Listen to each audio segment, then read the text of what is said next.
Good morning. Good morning. Welcome to our virtual lecture. Today we are going to start chapter 7, the periodic pattern or patterns on the periodic table. Before we get started, I want to make one announcement, actually two. One is regarding the ongoing quiz. There is an ongoing quiz. Chapter 6 quiz is due tonight. Please plan to complete the quiz not later than midnight tonight, and use the previous quizzes, that is quiz number 4, quiz number 5, and quiz number 6 for midterm exam number 2 scheduled for this Thursday. You may have received a note regarding the upcoming exam. I'll send out tomorrow, all right? I'll send out tomorrow the formula sheet and the constants you will need for the exam, all right? More information will be posted tomorrow. Please continue reading and using homework assignment, quiz, of which I believe by tonight or tomorrow, all right? Hopefully by tomorrow, everybody will be done with the quiz. I set the system in such a way that you will get the feedback by tomorrow. It will be available so that you see what you missed in the quiz. However, you can schedule a Zoom meeting. I can go one-on-one with you for individual quiz. In case you want to know what you missed or why, please send me an email and I can try to arrange for a Zoom conference with you, go through so that you don't make the same mistake in the exam. Other than that, the exam might not be exact, all right, but you'll have similar concept. For example, calculating the wavelength. It's just going to be the wavelength. You know the equation, you know the equation. No one will trick you, okay? Just to give you an idea of what you expect. But now the key terms, you know, you have to learn, you have to understand, all right? What is frequency? How do you define the wavelength? Those are the key terms you should make your own notes and understand. I have the bullet points that you need to know this, you need to know this. Please use those bullet points to make your own notes. We are almost carrying on home stretch as far as the course is concerned. This Wednesday, actually tomorrow, will be July 1st, and July 31st, that will be it, all right? The remainder of the chapters is basically something you are familiar with. For example, let me just share my screen here a minute so that we are all on the same page as far as what I'm looking on my screen. I'm just gonna share my screen here and show you what we are going to talk about. Yeah, on the screen, the chapter, the 7 periodic element. This is looking at the patterns on the periodic table. Previously, we looked at the periodic table classifying elements as metalloids, metals, non-metals, all right? We looked at the periodic table as, you know, elements being placed in vertical columns called groups and horizontal rows called periods. Those are some of the things we looked at previously. We are now going to see some of the physical and chemical properties which we defined earlier on. The patterns we are going to look at here are physical, all right, physical and chemical what? Chemical properties of element. They are patterns, all right? We will see trend. There are a lot of patterns on the periodic table, but we're just going to look at few properties on the periodic table. But before we do that, we We'll look at the development on the periodic table, 7.1 periodic table. How did the periodic table came into the picture? All right, there are several, excuse me, there are several scientists who actually contributed towards the development of the periodic table. And how it started is, how we ended up with the periodic table is, before, in 1700, 1800, people used to deal with few elements. Look at the periodic table here on the PowerPoint slide. Ancient times, 9 elements, Middle Ages, 6 elements, and so forth. The point here is, back then, people used to remember just at the top of their head. They could tell you what elements existed at that time, you know, maybe only 3: copper, silver, and gold, you know, just to give you, you know, few elements they knew at that time. If you look at the color coding on the periodic table, we have few elements which existed in ancient times: iron, gold, mercury, silver, copper, you know, carbon. Just to give you, if you look, you can count. It wasn't a big deal for the chemists at that time. They could memorize. However, if you look at 1700 and 1800, there were a lot of elements which were discovered, and scientists now, they were faced with a challenge on keeping track of what is what. So they had to say, all right, we need to organize these elements, and they had to look at what physical properties, how they look like, chemical properties, their chemical reactivity. Those are the two things they looked at in terms of organizing the periodic table.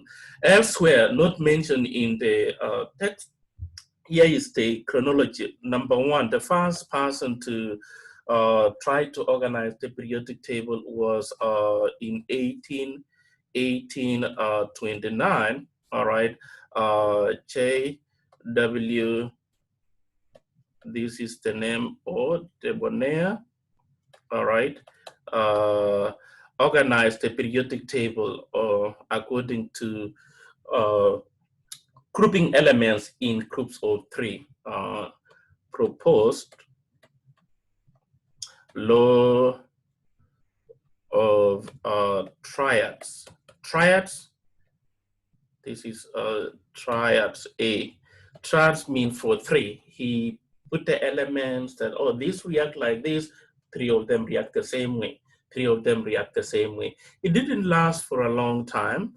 A lot of elements were discovered, and somebody else came up and with the law of octave, all right, where he grouped the elements.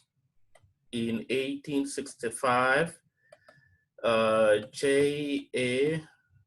Newland, all right, this is the name of a person who proposed the law of what? Proposed the law of what? Law of octave. And he arranged the elements, all right, in such a way that in groups of 7, group 1, group 2, group 3, group 4, group 5, group 6, group 7, and then this 8th one had to repeat the same element. I know we have 8 groups, but these were discovered much later, all right? Because remember, it had to do with the chemical reactivity, and group 8, they do not react. So they could not see, or Newland could not see group 8.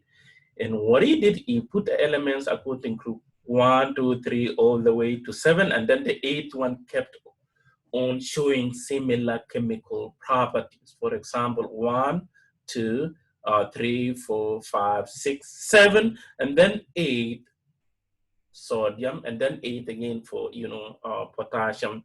We call this law of octave, all right? We call this the law of octave, and it didn't last for long, all right? because it worked only for 62 elements, all right? Worked only for 62 known elements. So only 62 elements at that time were known, and he tried to organize that. But beyond that, he could not account for elements greater than 62. So Mendeleev now came in and he made a breakthrough, even though there is this German guy, Lord Meyer, came up with the same conclusion as Dmitry Mendeleev, all right, a Russian chemist who is credited with the modern periodic table. Dmitry is credited for organizing the periodic table, the modern periodic table, you know. This guy is credited for that. Lord Meyer, German scientists, came up with the same conclusion, but he's not given that much attention because Mendeleev was able to predict elements which were not known at that time. So here, this is number 3 in terms of development, Dmitry Mendeleev. He was a Russian. He's credited for organizing the periodic table.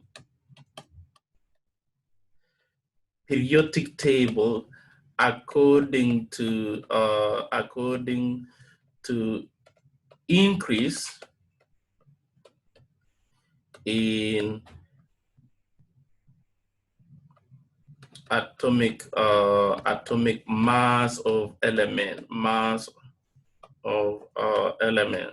When he organized, that means he had to weigh the oxide of the element and say how much does it weigh. For example, sodium, he had to burn in oxygen to get to end up with mass of sodium oxide, mass of carbon oxide, and all these other elements. And when he organized, it worked almost 98%. However, there were some anomalies he could not account. For example, the mass of argon, or if you compare the mass of nickel and copper on the periodic table, nickel is 58.9, let's see, nickel, look at this, nickel is 8.69, this is grams per mole, let's say atomic mass, and copper, which is next to it, weighs 58 cobalt, I meant to say cobalt here, CO, let's see what is going on here. Cobalt, which is which is before that, all right, weighs 50, this is 58.93, 58.93. So if we arrange the periodic table according to increase in atomic masses, according to Dmitry, there are some anomalies. We will have expect copper, or no, cobalt, CO, to be in place of nickel, or nickel should come before cobalt. In other words, these are not the only element on the periodic table. Even if you look at argon and potassium, if we go by the atomic mass, we will take potassium and place here in place of argon, and take argon place here, and it's just gonna not mark, because you will take metal to a non-metal territory, and then you take a non-metal to a metal territory, and it's not going to work. Well, he could not explain, all right? He could not explain, but most of the time it works, that the elements follow one another according to increase in atomic masses. Now, mostly organize the periodic table according to what we know now as atomic number. He was bombarding the nucleus. All right, this one mostly is number 4 here, according to development. All right, Henry Jeffrey Moseley arranged, all right, or organized the periodic table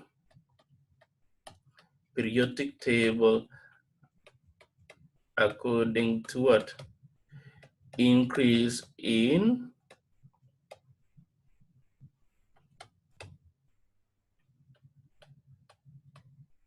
nuclear charge. And we know nuclear charge, here we are referring to protons. You know, the protons are positively charged, and it was pasting the arrangement of the periodic table according to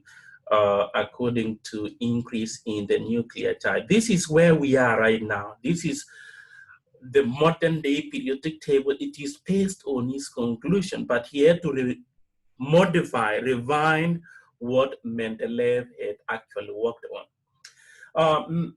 The modern periodic table is credited to Mendeleev because of what is posted here, or what is outlined on table 7.1. Why are we giving credit to Mendeleev, not other folks? It's because he could predict with remarkable accuracy the properties of elements which did not exist at that time. All right. It's just like maybe somebody saying that there is another group of elements, maybe group 9, group 10, all right, and group 11, and giving us the names, giving us the atomic masses, giving us their densities with the accuracy. By the time we get there, it will play out the way that person will predict. So here is what actually Mendeleev had predicted, and this is what was discovered much later. This is why he is given credit for the modern periodic table, all right? He predicted the mass or atomic weight of germanium to be 72, and this is the correct mass. The density, which is almost closer to what he predicted. If you look at the specific heat, all right, if you look at the melting point, it could not tell us the mass, but this is the exact melting point of germanium, all right? Look at the formula for oxide. You see that element will be something and then subscript 2, and this is the correct formula for germanium. If you look at the density predicted, it's going to be 7.7 and 7.0 and so forth. This is the main reason why we say that Mendeleev discovered the periodic table, because he was able to predict and discover element at that time. Other than that, the modern periodic table is organized according to increase in atomic mass, all right? Look here, chemists give credit to Mendeleev. However, all right, however, modern periodic table is not based on atomic masses, but it is based on the atomic number, all right? Mendeleev's table was based on atomic masses. You need to remember that, not atomic number. Much later now, mostly, this guy right here, he organized the table according to increase in atomic number. He bombarded the nucleus of each element, and every time there was an increase in the nuclear charge. For example, let me just go back to the cobalt and nickel here. Even though cobalt is heavier than nickel, all right, if we go by Mendeleev atomic masses, we will swap the position, or we will switch the position of nickel and cobalt. But mostly when he bombarded the nucleus of cobalt, the nucleus of nickel, this one had less by 1 nuclear charge, which we call atomic number, which corresponds to what? the number of protons. So here is the protons. Remember, protons are in the nucleus. Hydrogen has 1 proton, atomic number 1. Helium has 2 protons, atomic number 2. Lithium, atomic number 3, has 3 protons. And that is where the modern periodic table is based on atomic number. Atomic number.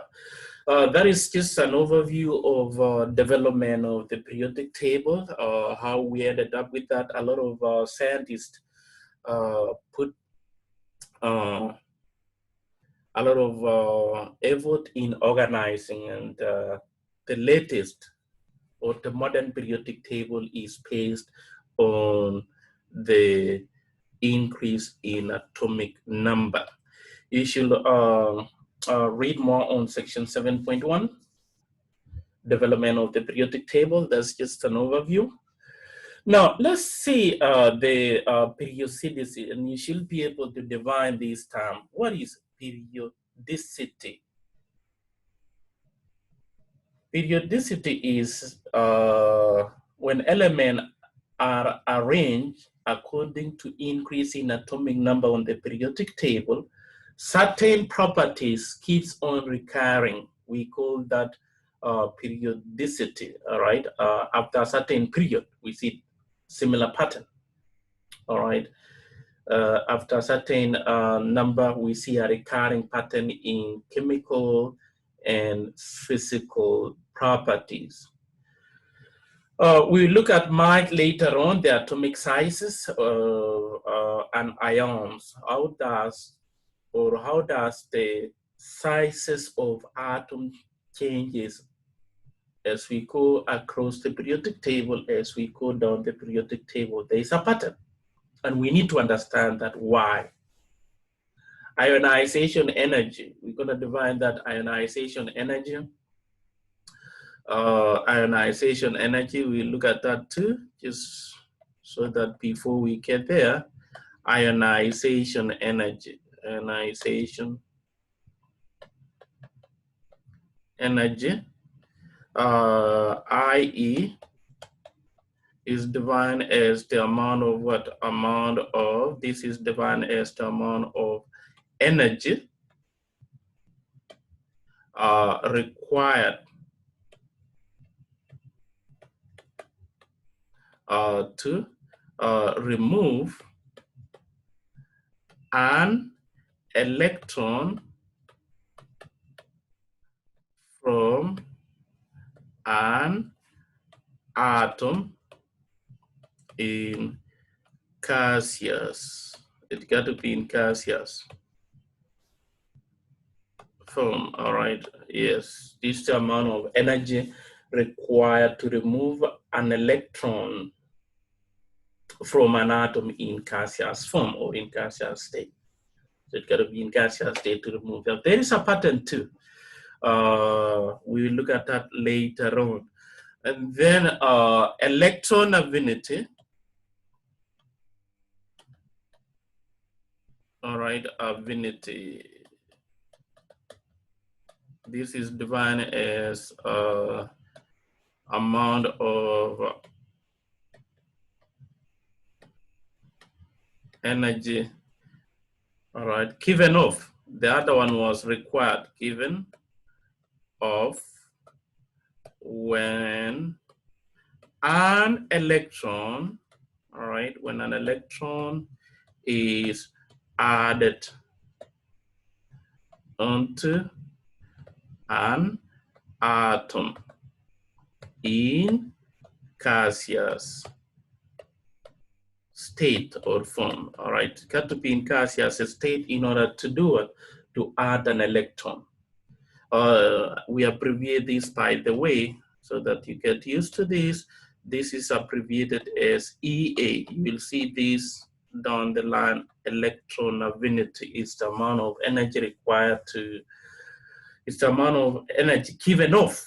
This is given off when an electron is added onto an atom in gaseous state. There is also a pattern on the periodic table. We will look at the specific group, all right, group 1, group 2, group 3, A, main group element, and see their trend as well. So let's see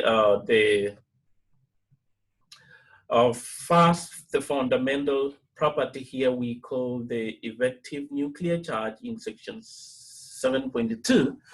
Effective nuclear charge. What is effective nuclear charge? We're going to look at those electron properties. All right. We're going to look at the properties, electron affinity, ionization, energy.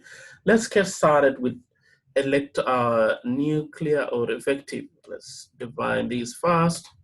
Effective nuclear charge. What is this? Yes, it's a property which depends on the electron finance. This is, in other words, it is the net. This is the net. You can redefine this as the net positive, all right? This is defined as the net positive charge, the net positive charge experienced by valence electrons. Electron or electrons? You know what valence electrons are? Electrons in the outermost shell, So if this is the nucleus right here, and their shell, remember the Bohr model, shell number 1, shell number 2, shell number 3, valence electron are electrons residing in the outermost shell. All right, valence electrons. These are electrons, in the what? In the, this is the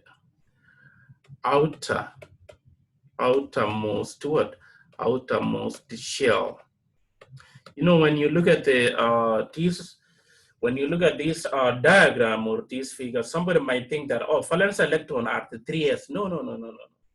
We're just using here sodium as an example with 11 protons and 11 electron in the outermost shell. If we are to write the, all right, if this is the nucleus, we have 2 electrons there. All right, I should have used this. And then the other one right there.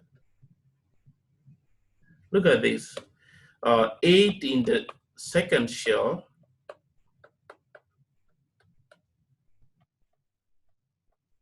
And then 1 electron in the outermost shell. You can see that, but if you write electron configuration, 1s2, 2s2, 2p6, all right, 2p6, and 3s1. Electrons occupying the highest n value are valence electrons. Electrons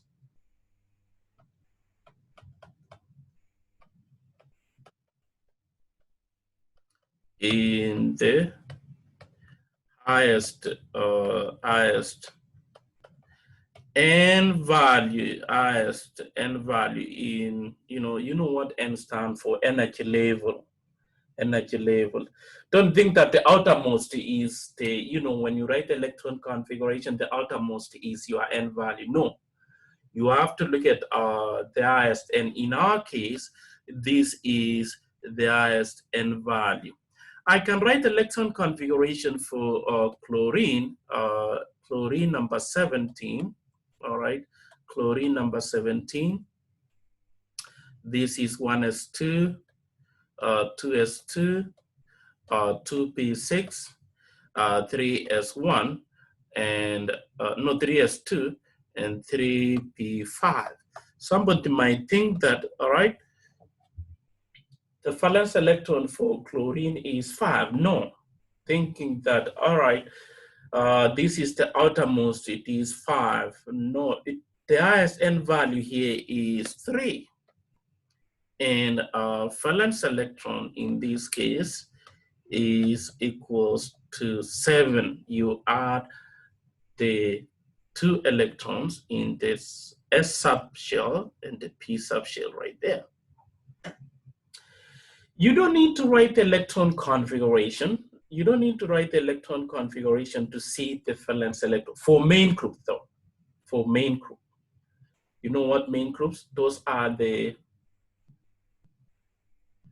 groups on the periodic table numbered with either your Roman numeral or just a number and a letter A, and a letter A, not B, all right? You know where B's are on the periodic table. They are the first 2 column on the periodic table, all right? And the last 6, those are the main group elements. It is very easy to determine the valence electron. Group number equals to the valence electron. Group 1 will have 1, group 2A. This is 1A, 2A, 3A, 4A, 5A, 6A, 7A, except for helium.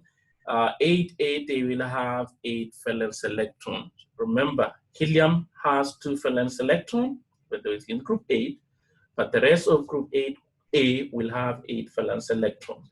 So, course you're gonna need to figure it out that they will expect you to know is valence electron. I'll say valence electrons for main group element. You know what I mean by main group elements or representative elements is given by group number. This is what you need to remember. How will you use the periodic table? They will expect you to remember how, you know, I know you have looked at this before, so it's going to be easy for you to determine the valence electron for main group. Forget about the transition and the inner transition. I'm gonna leave that. So that will help us in understanding the effective nuclear charge, because if we don't know what valence electrons are, you won't be in a position to calculate the effective nuclear charge, and it is a property on the periodic table. Here is an atom of sodium, and we know sodium is in group 1, and that 1 valence electrons reside in the outermost shell. Electrons are negatively charged and they tend to repel one another, all right? Now, the effective nuclear charge experienced by the outermost electron is called the C effective or nuclear effective. Electrons repel one another, they are negatively charged, and then there is the force of attraction between the protons in the nucleus and electron in the outside the nucleus. When we calculate the C effective, we calculate the C effective of only the valence electrons, only the valence electrons. This is equation 7.1 in the text, all right? This is equation 7.1 in the text, and we use these to calculate the C effective. C effective, you may see a question saying calculate the C effective. EFF is given by Z. I know you may say, why ZZ minus RS? Let me label this, and it might be easier for you to differentiate C effective and the C. This is basically the atomic number, all right? It is closer to the atomic number of the element in question. And right here, This is the total. Let me just put here total number of felons, total number of felons, not felons, sorry, total number of core, all right, core electrons, all right, core electrons. With this equation, all right, with this equation, you should be able to calculate the nuclear charge being felt or experienced by the valence electron. Remember how I defined the C effective?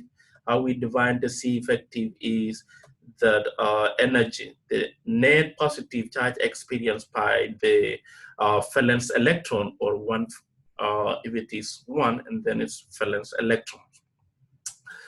So if we don't know the atomic number, and then this equation will not help you in calculating the C effective.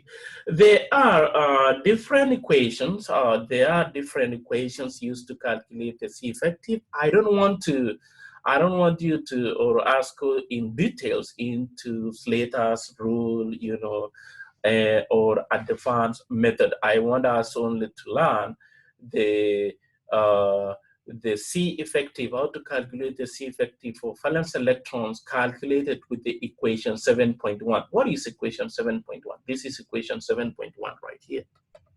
This is 7.1 in the text. So let me give you an example. Let's work with one example here. Sodium, for example, it is number 11. If you are asked in a quiz, all right, calculate the C effective for, you know, C effective for valence electron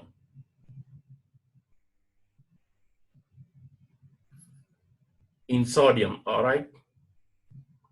From equation 7.1, we will plug in the value C effective will be Z minus S.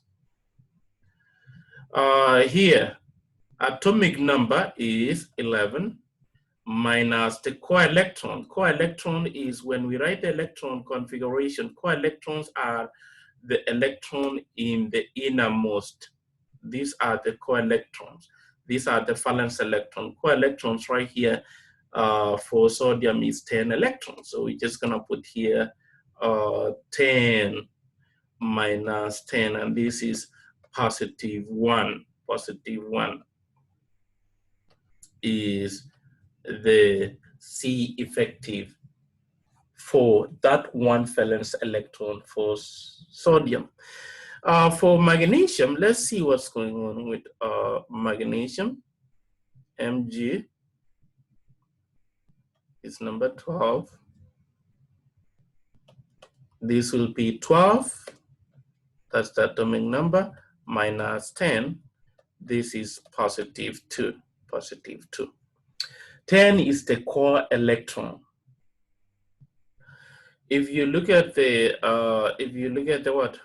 the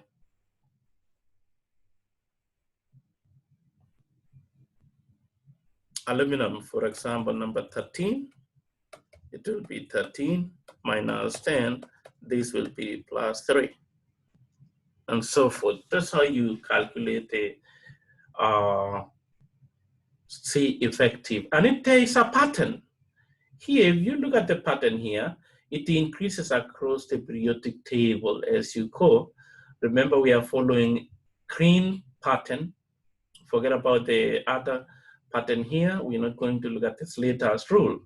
The green trend here, there is a trend that it is increasing across the periodic table. However, when you get to 10, all right, when you get to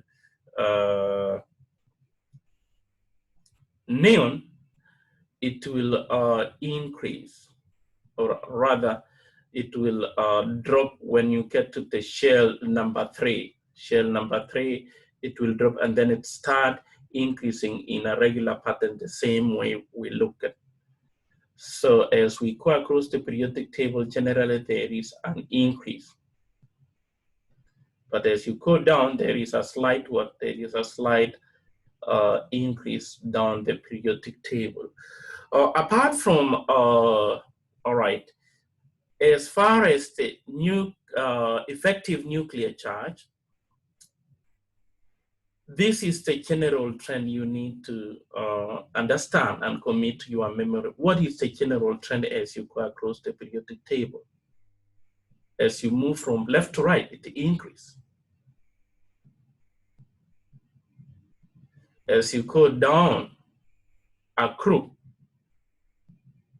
it increase. So this is the two general trends you should be familiar with and be able to use the equation 7.1 to calculate the effective nuclear charge felt by the valence electron for an atom of an element on the periodic table. Any question on C effective? Any question at this point?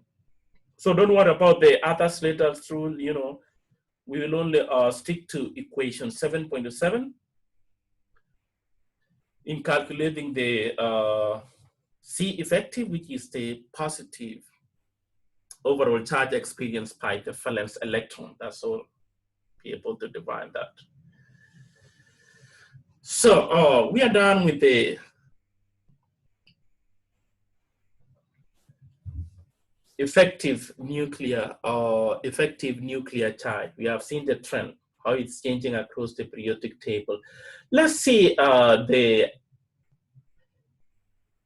trend on atomic sizes and ionic sizes. But first, we need to divide what our atomic radius is. In non-bonding, atomic radius is half the shortest distance between the two nuclei of two neighboring atoms. The trend on the atomic, trend on the atomic sizes, if you look at the atomic radius as you go from left to right, and as you go down, it increase.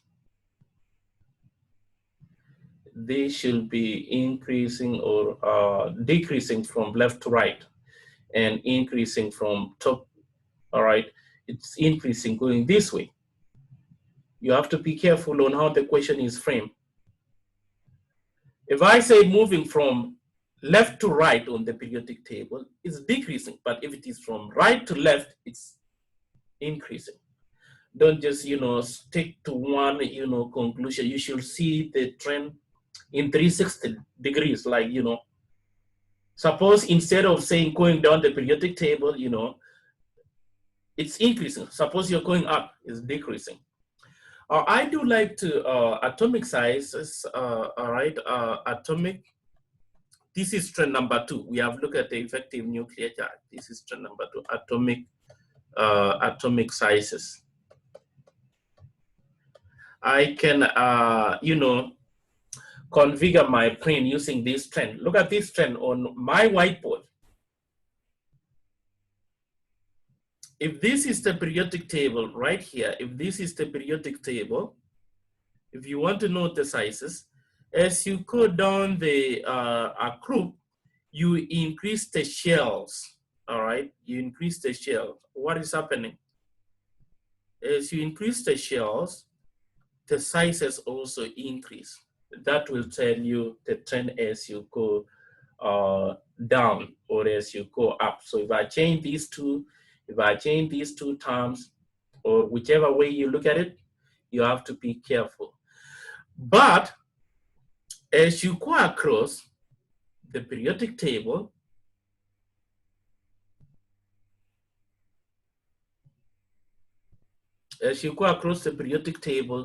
the atomic number, of course, increasing. Atomic number is increasing. But you are adding the electron to the same shell. So in other words, the shell is not really changing. You are not increasing the shell as you go across the across the periodic table. When you go across, you are adding electrons towards the same shell. For example, proton and carbon, the number of protons in carbon is greater than the number of protons in proton and so forth. The nuclear charge keeps on increasing. Nuclear charge keeps on increasing as you go across. Therefore, it shrinks the size of the atom. So I'll say this is a decrease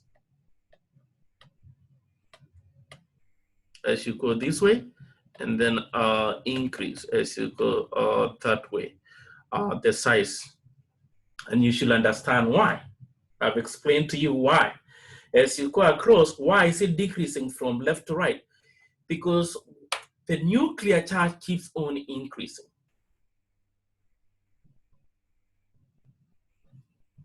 For example, nuclear charge for fluorine, it has 9 protons in the nucleus and 9 electrons, and yet we have same electrons on the same shell. The force of attraction between positive in the nucleus and negative outside the nucleus is so strong that it is shrinking the atom. That's the rationale behind that. And as you go down, the atomic number, of course, keeps on increasing, and you need more shell to accommodate the electron. And therefore, you see this pattern, and that's why I'm using more shells as you go down the periodic table, as you go down a group on the periodic table. That is the trend on the periodic table, and that is the explanation why you see this trend on the periodic table. Remember, chapter 7 is on the periodic trend. Why? We explained that. All right, we explained that it's because of increase in the nuclear charge. Let's see, it's your turn. If we are all on the same page, let's see which part of the periodic table, all right, which part of the periodic table, top or bottom, left, right, has the element with the largest atomic radius. Is it bottom to left? Bottom to left. Hey, yeah, everybody's bottom. Yes, which part is bottom? Yeah, you got it right. A. Christian, thank you. Aaron, thank you. Jonathan, thank you. Yes, that is what you need. So if you have this on your mind, you know, you can just reproduce, reconcile, and say that's what it is. That's what I will use, you know, to commit to my memory. I will not make any mistake. Let's see the size of ions. You know, ions are, all right, you know, ions are formed, or basically ions are charged particles. Let's see, I know I defined this before, but before we look at that, they are ions right here. It can be either cation or anion. Here are positively charged. These are positive what? We say positively charged. And these are negatively what? Negatively charged. Yeah, we should draw a parallel between the two classes. I don't want to get to polyatomic ion. It's not part of this. Just looking at monoatomic ions. Positively charged ions are formed when you remove an electron and the atom gets smaller. All right. When you remove an electron to end up with a positively charged particle, which is a cation, the ion gets smaller. When you add an electron to a neutral atom, you end up with a negatively charged species we call an ion, which is negatively charged. If you look at this table right here, the size of cation is smaller than the size of the parent element. Look at lithium. without necessarily, memorizing the numbers. No one will ask you what is the ionic radius of lithium ion. No, and then you say 0.9. I'm not going to ask you that, or no one will ask you that.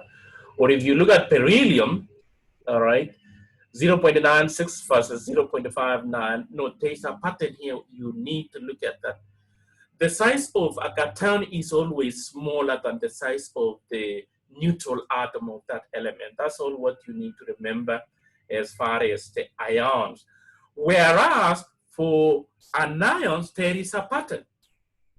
The size of an ion, which is negatively charged, is always larger than the size of the neutral, all right?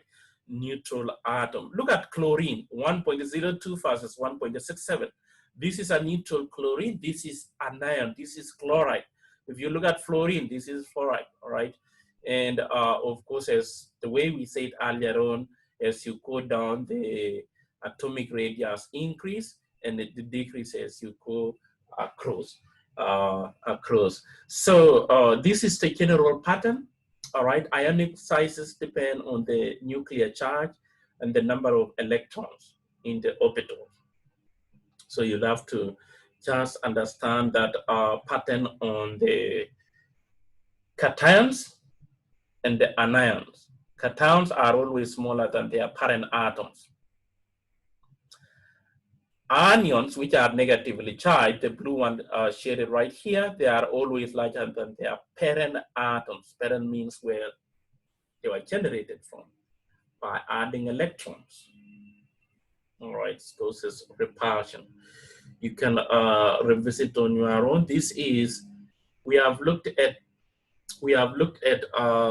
the effective nuclear charge. You should know the trend.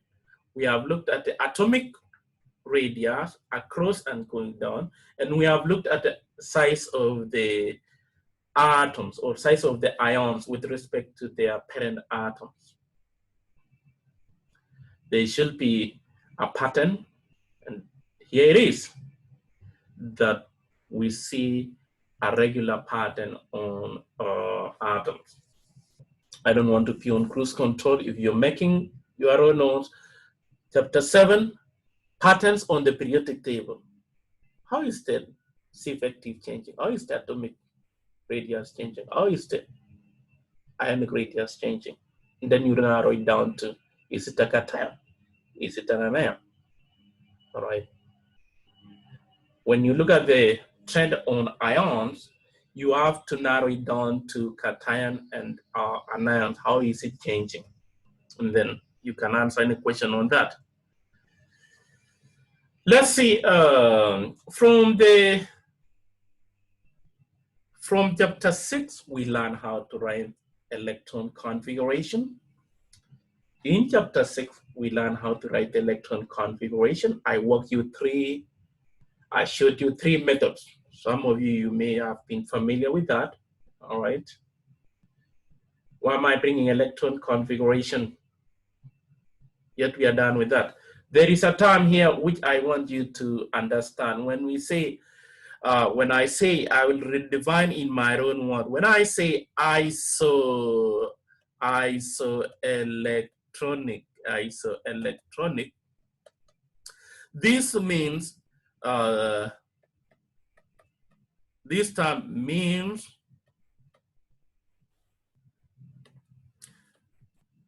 same, maybe you understand this term, same electron or electron configuration. Let me use this term in a statement or in a sentence. I can say, which one of the following is isoelectronic to, sodium, for example? Which one of the following is isoelectronic to Na? What I mean is, which one of the following have the same electron configuration as sodium in this case? So isoelectronic means same. So when we say isoelectronic, in an In an isoelectronic series, ions have the same number of electrons. All right, an isoelectronic series of 10 electrons. If you look at oxide ion, if you look at the fluoride ion, if you look at the sodium ion, magnesium ion, and aluminum ion, they have same electron configuration. That means they have 10 electrons, 10 electrons, 10 electrons. But the ionic radius decrease because of the increase in the what? In the nuclear charge, because of the increase in the nuclear charge. This is number 8, all right, with 8 protons, number 9, 9 protons, number 11, 11 protons, number 12, 12 protons, number what? 13, 13 protons.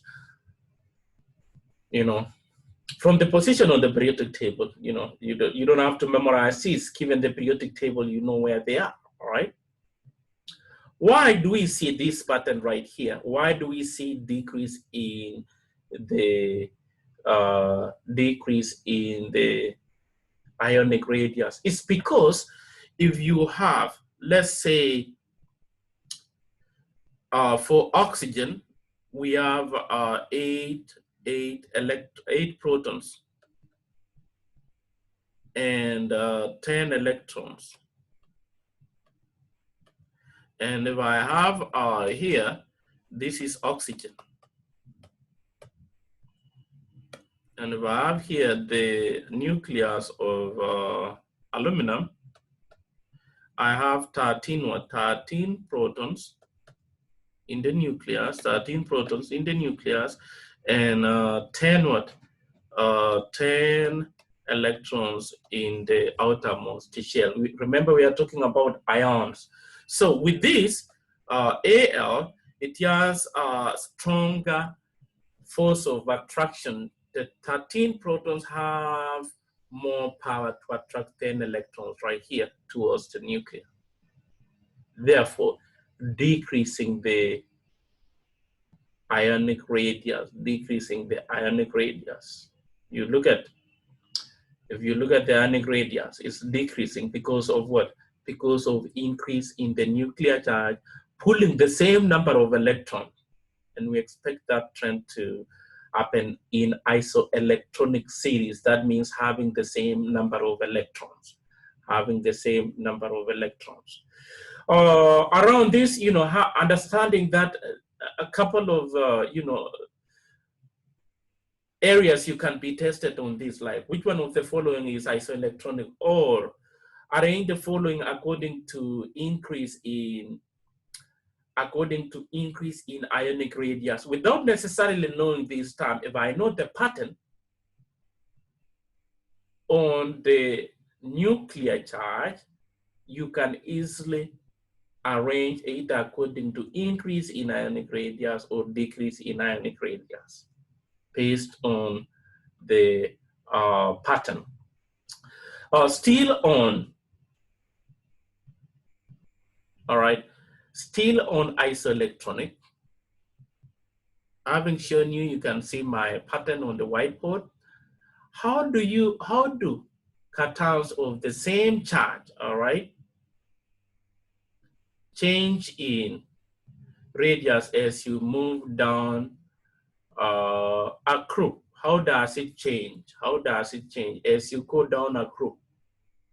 Minimal change, larger change, small change, or the trend varies by column? How does it change as you go down a group? How does the carton, maybe if you look at this, how does it change as you go? Do you see a huge change as you go down a group? Remember, we're looking at look here, we are talking about the cartons. Somebody might say, all right, ions are ions. We are talking about the cations. So let's use our cheat sheet here. Look at the cheat sheet. Here are the cations, and we are looking at the same group. How is it changing as you go down a group? Look at this. How does the cations, not the anions, how does the cations change as you go down a group? Do you expect to have minimal change, large change, or small change?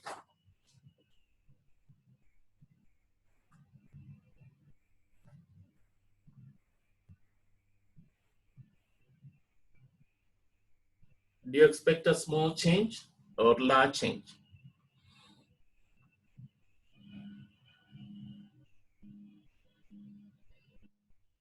If there is a large change as you go down the periodic table, as you go down the periodic table, you see here, valence, no, not that. I didn't mean to get to ionization energy.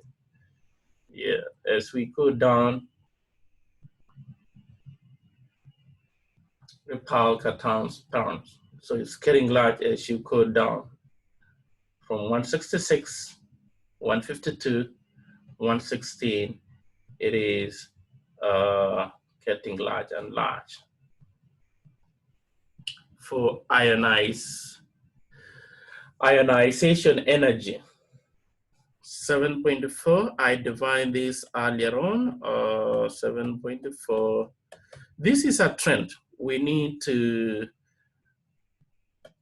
understand how it changes as we go down the periodic table or a group on the periodic table and we go down across. I defined earlier on what ionization energy is. It should be able to define. Ionization energy is the energy required to remove an electron from ground state. When we say ground state, this means electron configuration over gaseous atom or ion. It's got to be in gaseous state. Quite often, this will make a difference. If I remove this gaseous term in the definition, and then you are not defining the ionization energy. Just to warn you, you may see the multiple choice question. How do you define ionization energy? Amount of energy required to remove an electron. And remember, it's also here an electron. That means you don't remove two electrons wherever you are looking at ionization energy. So you remove the first electron, second electron, third electron, and so forth.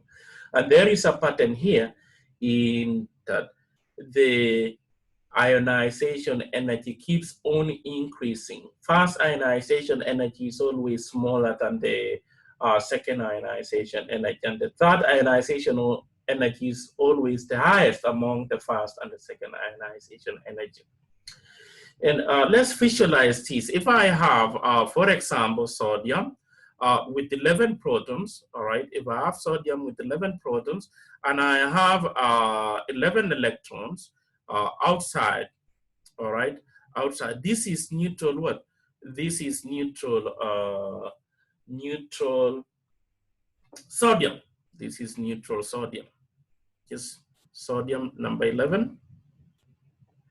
If if I remove one electron, still I'll have 11 protons in the nucleus, but 10 electrons now removing one electron. This is Na positive. These 11 electrons attract the 10 electron. There will be more power. There's more electrons to attract the 10 protons to attract the 10 electrons outside the nucleus. And removing the 10th electron from here, we call this fast ionization energy, by the way. Removing, we call this fast ionization energy. And then removing another electron here, we call it second what? Second ionization energy. That is, you are removing an electron from a charged species. Therefore, this explains the change in fast ionization energy. Fast ionization energy is the energy you need to remove an electron from a neutral. You have never removed anything. And then if removing the second electron from already a charged species, we call that second ionization. That's the energy required to remove second electron. We do not remove, listen, we do not remove two electrons at the same time. Therefore, there is a pattern here on the, trend on ionization energy. Sodium, fast ionization energy, second ionization energy, third ionization energy, and so forth. It requires more energy to remove a successive electron, still from the same one, from the same shell. When all the electrons have been removed, all right, it is even more harder to remove a successive electron from the atom. It's just a summary of elements. Magnesium, you see fast ionization energy, and as you go down, all right, as you go across the periodic table, you see the ionization energy keeps on increasing. Group 18, they have the highest ionization energy.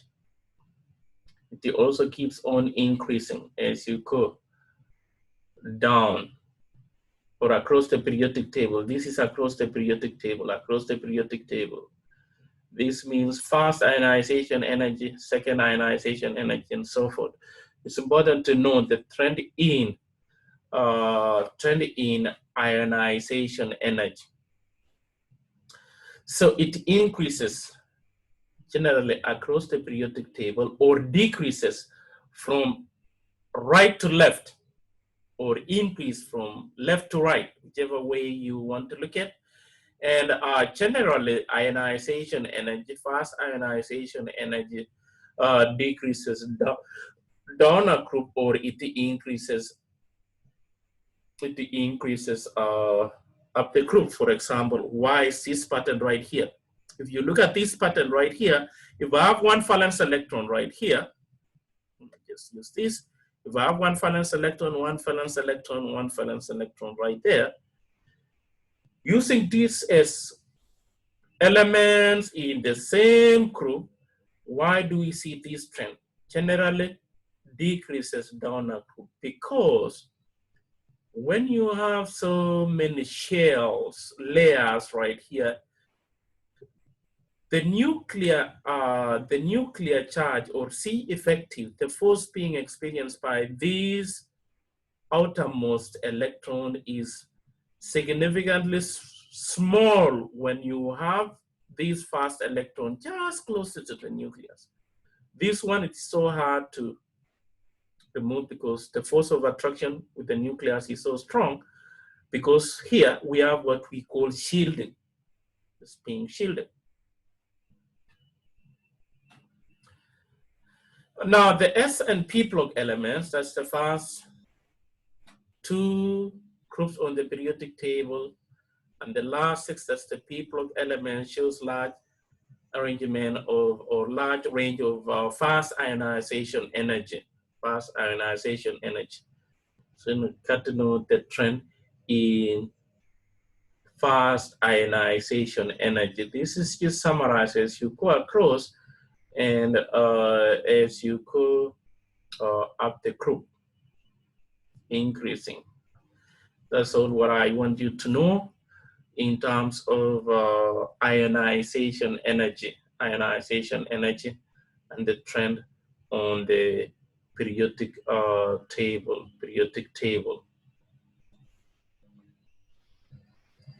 The irregularity on the D block has to do with the overlap of orbital.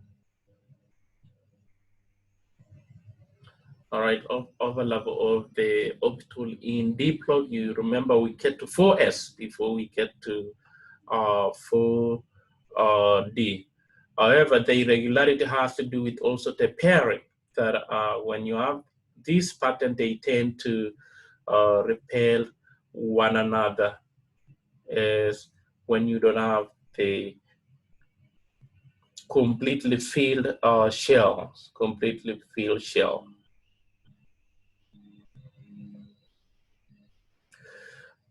So before we answer this question, let's see what is going on with the two elements, nitrogen and oxygen.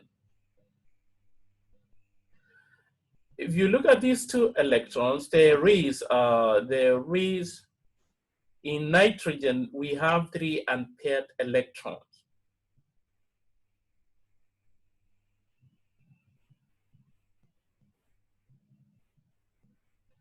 Whereas in oxygen, 2 unpaired electrons. So the repulsion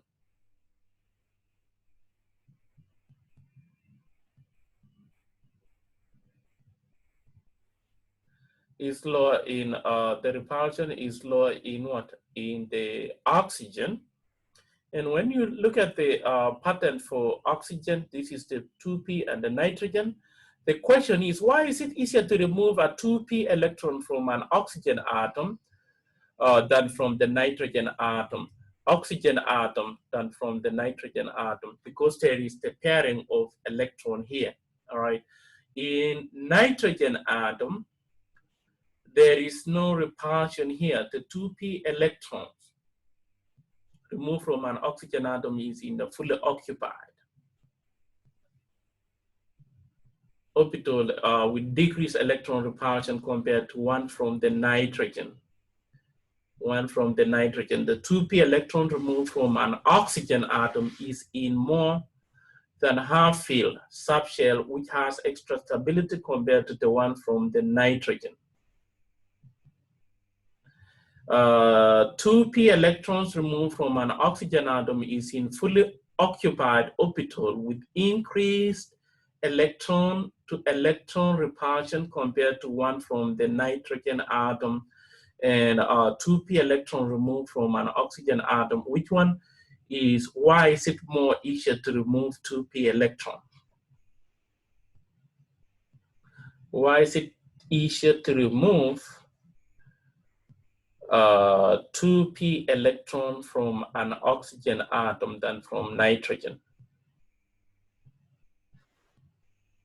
Remember the dimension of ionization energy. If we're removing an electron from oxygen, the question is, it is easier to remove this, it is easier to remove this one electron in oxygen than this electron in.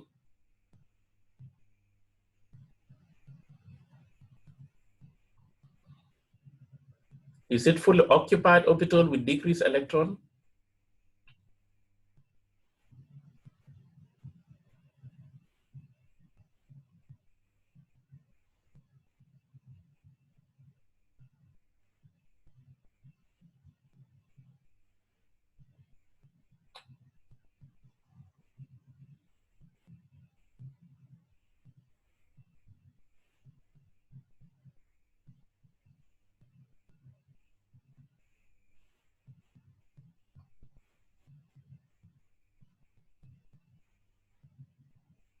Two p electron removed from oxygen atom is in.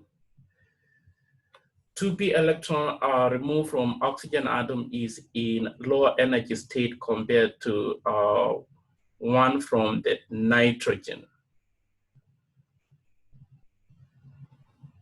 Both of them, they have, indeed, if we talk about oxygen having the same energy, they have, this is a 2p, and all of them, they have energy level. When we say 2s and 2p, 2p orbital, this is an orbital, this is an orbital, this is an orbital, this is an orbital, they all have the same energy level. They are degenerate. Remember, those what we call, let's go back to before we come here so that it makes sense.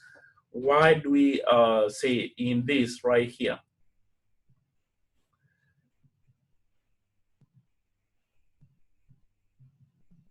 If you look at the trend is not always followed when added when the added valence electron in the next element, all right, is in the next element. Look at oxygen, enters a new sub-level, higher energy level, nitrogen and oxygen. This is not also followed if we have fast electron to pair in one orbital of sub-level, electron repulsion lower. So in oxygen right here, there is a minimum repulsion for oxygen, 2 electrons. In oxygen here, they repel one another in oxygen because it's more stable. Energy-wise, when they are unpaired in terms of nitrogen, they are more stable. Here we have almost full and they tend to repel one another in the same energy level. So 2p electron removed from oxygen is in the fully occupied orbital with increased electron. So here increase electron, and it's gonna repel one another. But here you see this, because of this, they'll repel from the repulsion. It's gonna be more easier to remove that one electron. So correct answer is C. When there is repulsion, it's much easier to remove that one extra electron,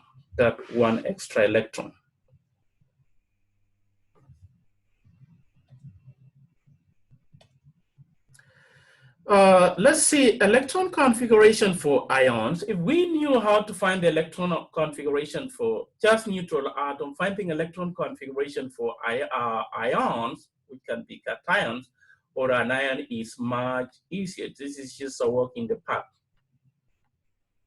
For example, lithium, Li is 1s2, 2p1, atomic number 1. Oh, number 3, sorry, this is number 3. But Li positive, it means we are less by 1 electron, and we will write 1 as 2, 1s2. This is cation, writing the electron configuration for cation, all right, or for anion, follows the same way.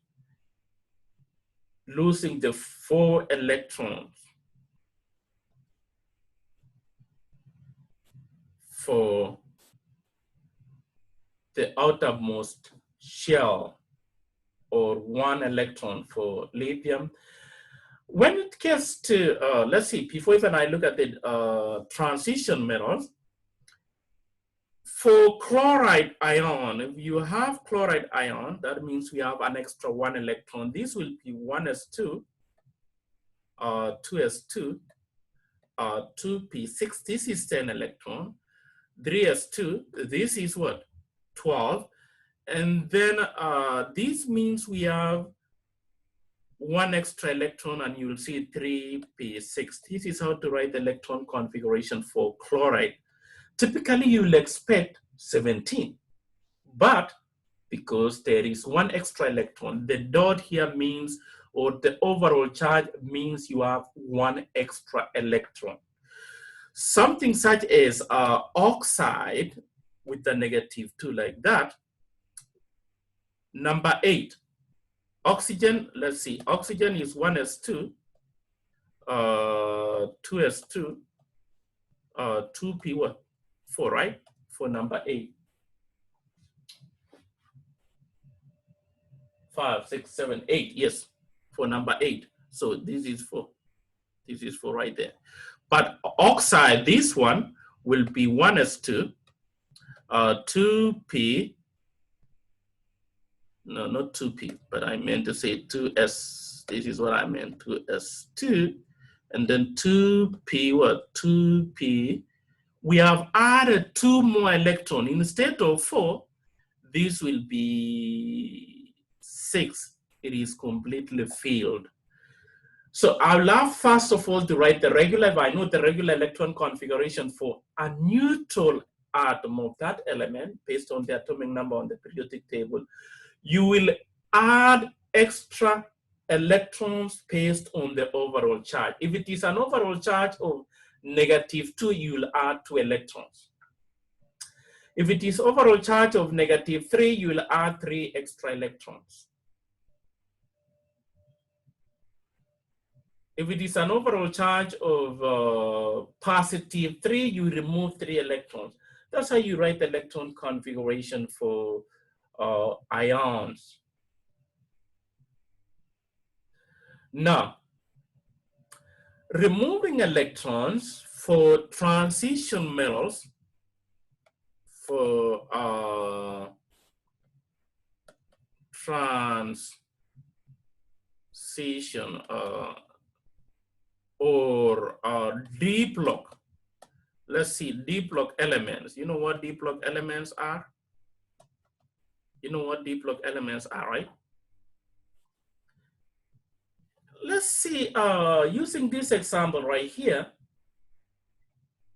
ion Fe is 1s2, 2s2, 2p6, 3s2, all right, 3s2, 3p6, and then 4s2, Tc is 20, and then I meant to say 3D, and number 20 what? Iron is number 26. Iron is number 26. So 20, I need D6 right there. This is neutral. This is neutral ion. But this one right here, ion 1, let's see, ion 2, we have ion 2. That means we will lose 2 outermost. You don't remove the 2 electrons from the D. You start losing the electron in the highest n value, which is the 4s electron. The 4s electrons will be lost first before the 3D subshell. So in this case, this will be 1s2, 2s2, 2p6, 3s2, all right, 3p6, 4, no, not 4, it's gone now, it's gone, the 2 electrons are gone. So this will be what? This will be 3, all right, this will be 3d6. We are less by 2 electrons. In this example here, we are less by 2 electrons, 2 electrons. If I now go to ion 3, all right, this will be 1s2, 2s2, 2p6, this is 6, 3s2, 3p6, and I will now remove the 3 electrons, 2 from the 4s and 1 from the D, which will now be D5, will be D5. That is how you write the ion, the electron configuration of deep lock elements. The 4s goes out fast before you remove the electron in the D sub level, all right? So that's the electron configuration for ions. For anions, you add electrons, they gain electrons to end up with the electron configuration. I want to stop here today. If there is no question, I want to stop here today and get started from chapter 7, section 6.5 on Thursday. We will stop here today and start from section 7.5 on Thursday. If there is no question, I will stop sharing my screen. Please be safe, continue reading. Thank you for tuning in. Thank you, Kenneth. Thank you, Natalia. Andrew, thank you. Appreciate Christian. Thank you, everybody. Be safe. I will see you on Thursday, same time. If you have any question, please don't hesitate to send me an email and I'll get back with you. Thank you. The class is dismissed. Have a wonderful afternoon.